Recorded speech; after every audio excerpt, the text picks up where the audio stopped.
Bonjour à tous et bienvenue dans cette nouvelle vidéo InAcademy dans laquelle nous allons encore une fois travailler nos algorithmes et travailler notre code en Java. Donc si vous êtes sur la vidéo, c'est que vous avez ou que vous êtes en train plutôt d'apprendre le langage Java. Donc bienvenue déjà et bon courage dans cet apprentissage qui pour moi est vraiment, je trouve super. Euh, je vous encourage d'ailleurs à mettre la petite cloche, d'activer la cloche pour être au courant des prochaines vidéos qui sortiront et de mettre un pouce bleu pour soutenir. Vous pouvez également mettre des commentaires si vous avez des questions ou vous rendre sur notre site inacademy.com, juste ici, sur lequel vous avez tous nos cours que vous pouvez suivre et toutes les vidéos qui sont disponibles. Vous pouvez également, si vous êtes un développeur plus expérimenté, confirmé ou senior, devenir formateur dans l'onglet juste ici et vendre vos cours. Vous avez une partie privée juste avec vous. Vous pouvez mettre en place des vidéos, des quiz. Il y a vraiment toute une plateforme faite exprès pour ça et vous pouvez du coup vendre vos cours. Ok? Sans plus attendre, on va revenir dans le vif du sujet et commencer à résoudre notre algorithme. Donc c'est un set queue shortest word qui va nous demander, on va vous donner donc une chaîne de caractères de, de plusieurs mots et il va falloir retourner la taille la plus petite des mots. Ok, donc par exemple vous allez avoir une phrase. Donc, par exemple, hop, je suis formateur en ligne et il va falloir retourner le mot le plus petit, ok, qui a la taille le plus petit. Donc la taille, c'est-à-dire le nombre de caractères que compose le mot. Donc par exemple, dans suis, il y a 4 lettres. Donc la taille, c'est 4. Ok. Voilà. Donc on nous précise que ça ne sera jamais vide. Donc vous n'avez pas besoin de compter les différents types. You don't not need to account for different data types. Vous n'avez pas besoin de prendre en compte les différents types de data. Ok. Donc moi, ce que j'aime bien faire, c'est mettre des commentaires déjà. À chaque fois, je mets des commentaires de savoir qu'est-ce que je dois faire pour être sûr de ne rien oublier tout simplement. Donc peu importe en fait la taille du code que je vais devoir faire, la taille de l'algorithme que je vais écrire, ce qui compte c'est, donc même si je mets qu'une seule phrase en commentaire, ce qui compte c'est de le noter et de mettre vraiment par écrit. Après comme ça j'ai ma checklist, j'ai ma roadmap, j'ai plus qu'à suivre et je suis sûr de ne rien oublier. Ok. Donc ce qu'on va faire, c'est qu'on va séparer les mots dans un premier temps. Dans un tableau, ce serait pas mal. Et ensuite, on va, juste ici, initialiser la longueur du premier mot. Et ensuite, on va comparer la taille des mots entre eux pour trouver le plus petit mot. OK? Donc, pour ce faire, je crée mon tableau, deux chaînes de caractères, donc ce string. Pour créer un tableau, donc c'est comme ça qu'on crée un tableau. Ceux qui ne savent pas créer des tableaux, j'ai fait une vidéo dans laquelle j'explique le fonctionnement des tableaux en Java. Donc vous pouvez la retrouver, qui est disponible sur ma chaîne YouTube. Donc je vais l'appeler Word, par exemple. Je vais prendre la chaîne de caractères qui nous est envoyée, S, qui fait référence au paramètre S, juste là. Et je vais split,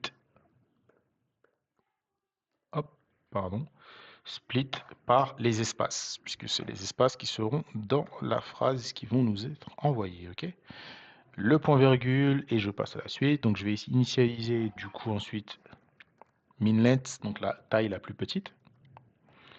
Je vais prendre dans mon tableau Word l'index 0, donc la première taille, point length, tout simplement. Donc là, ça veut dire quoi? Ça veut dire que si dans ma phrase, par exemple, comparer la taille des mots, imaginons c'est ça qui m'est passé, dans mon tableau, je vais avoir quelque chose comme ça, hop, je vais avoir quelque chose comme ça va être un tableau, et je vais prendre le premier mot en faisant crochet 0. Et je vais prendre la taille du premier mot. Donc la valeur de min length, ça sera la taille du premier mot. D'accord? Voilà. Une fois que j'ai ça, bah, vu que j'ai un tableau, bah, je peux faire un for each sur le tableau. Donc je peux faire for le string, donc c'est un string pour tous les mots de mon tableau. Pour tous les mots de mon tableau, j'ouvre les accolades pour pouvoir mettre mon code.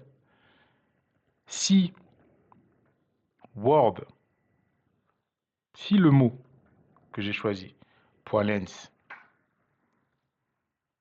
est plus petit que le premier mot du tableau, min.length, donc ici là que j'ai choisi ici,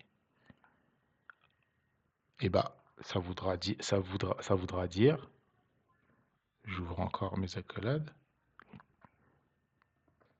min length est égal à word.length.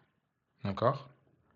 Et vu que c'est une boucle, je peux mettre mon point virgule, vu que c'est une boucle, ça veut dire que ça va le faire pour tous les mots du tableau. Donc ça veut dire qu'à chaque tour, si le nouveau mot est plus petit que le premier mot, eh ben, je lui attribue cette valeur.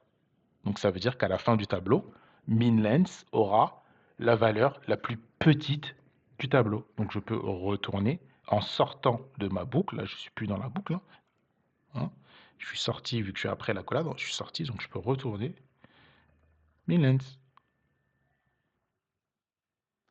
Hop, GTH. À chaque fois, je me trompe. GTH. Donc là, c'est bien GTH. Voilà. Et on peut faire le test. Et ça passe bien. OK? Donc vous avez bien compris ce qu'on a fait. Donc je peux faire mon attempt. Donc la solution est bien valide. Donc voilà comment vous pouvez procéder pour résoudre cet algorithme. Vous pouvez aller dans Unlock à chaque fois solution. Donc si vous faites Submit, ça va vous amener directement dans les solutions. Et vous pouvez voir que bah, y a des personnes qui ont décidé de faire autrement. Et ça, c'est toujours intéressant de le voir. Vous pouvez apprendre des nouvelles méthodes. Par exemple, lui, il a utilisé le stream. Si vous savez pas utiliser le stream, par exemple, bah, ça peut vous apprendre euh, quelque chose. En stream, en Java, c'est quelque chose qui est très utilisé. Du coup, vous voyez comment ça fonctionne. Après, ça vous permet de faire des recherches sur le sujet. Et ainsi de suite, et ainsi de suite. D'accord?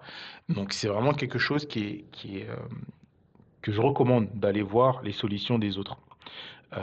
Parce que vous allez apprendre de nouvelles méthodes et vous allez voir différentes méthodes, différents moyens de faire. Et ça, c'est vraiment intéressant. OK? Donc, je vous remercie d'avoir suivi cette vidéo. Je vous donne rendez-vous très vite pour de prochaines vidéos, de prochaines résolutions et d'autres encore des vidéos, d'autres cours qui viendront sur les bases de Java. Merci beaucoup et à très vite.